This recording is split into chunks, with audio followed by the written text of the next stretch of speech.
यदुकुल का संहार। जब 18 दिन का युद्ध समाप्त हो जाता है तो श्री कृष्ण अर्जुन को उसके रथ से नीचे उतर जाने के लिए कहते हैं। जब अर्जुन उतर जाता है तो वे उसे कुछ दूरी पर ले जाते हैं। तब वे हनुमान जी को रथ के ध्वज से उतर आने का संकेत करते हैं। जैसे ही श्री हनुमान उस रथ से उतरते हैं, अर्जुन के रथ के अश्व जीवित ही जल जाते हैं और रथ में विस्फोट हो जाता है। ये देखकर अर्जुन दहल उठता है। तब श्री कृष्ण उसे बताते हैं कि पितामह भीष्म, गुरु द्रोण, कर्ण और अश्वत्थामा के घातक अस्त्रों के कारण अर्जुन के रथ में यह विस्फोट हुआ है।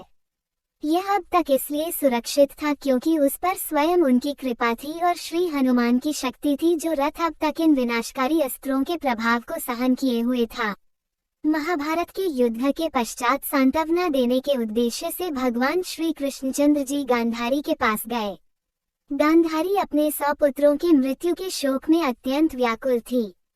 भगवान श्री कृष्णचंद्र को देखते ही गांधारी ने क्रोधित होकर उन्हें श्राप दे दिया कि तुम्हारे कारण से जिस प्रकार से मेरे 100 पुत्रों का आपस में लड़ करके नाश हुआ है, उसी प्रकार तुम्हारे यदुवंश का भी आपस में एक दूसरे को मारने के कारण नाश हो जाएगा।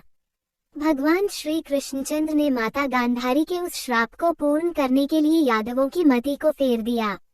एक दिन अहंकार के वश में आकर कुछ यदुवंशी बालकों ने दुर्वासा ऋषि का अपमान कर दिया।